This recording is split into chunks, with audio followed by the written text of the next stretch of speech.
Hi everyone, welcome back to Tech World. I'm back with another tutorial video on how to flip your camera on Google Meet. Keep watching the video till the end and don't forget to subscribe to our channel by hitting the subscribe button. Also press the notification bell icon so that you'll never miss another update from us by opening up your Meetup mobile application from your app drawer.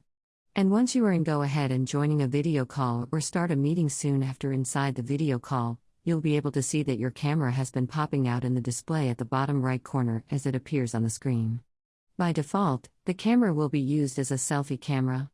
If you'd like to flip the camera and show your surroundings or the room that you are in to your participants, then simply tap on this infinity loop kind of icon at the top right corner right next to the headphone icon.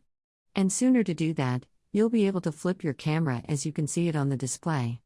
That is how you'll be able to flip your camera on your mobile device so that the other participants can see your surroundings or the room that you are in. I hope that tutorial was helpful to you. If it was, go ahead and give us a thumbs up. Comment down below in the comment box if you have a question or a feedback for us. I'll do that soon with more tutorial videos like this. Thank you for watching.